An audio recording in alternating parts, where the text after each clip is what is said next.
Hey, so here is how to turn off shorts on YouTube.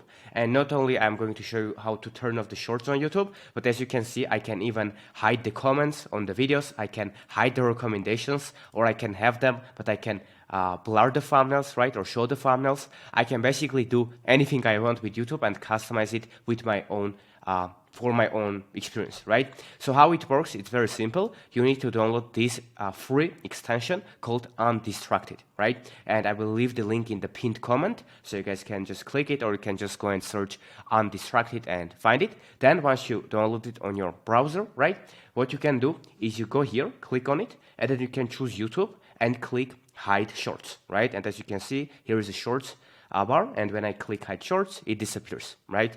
And as I said, if you get distracted a lot on YouTube, you can even hide the whole recommendations. So when you go to YouTube, you won't be spending too much time, right? Another cool feature of this is that once you click on a video, let's say I click on this video, right?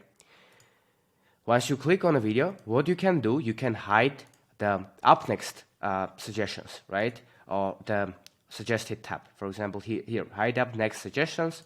Cool. I click on it, so it gets hide. I can hide the comments. As you can see, now we can see them, but when I click hide, we can't, right? And what else can we do? We can hide breaking news, etc., right? So that's what you can do, or you can even entirely block YouTube, so if that's something you want to do, right? But yeah, that's how you do it. And then the benefit of this is that when you will go to YouTube, you can just watch the video that you want, that you need to get your answers to, and then leave the video, and that's it, right? So yeah, that's how you do it. The extension link will be in the pinned comment, or you can, as I said, also just search Undistracted, download this, and customize your experience as much as you want to. Hope this helped, and I will see you soon.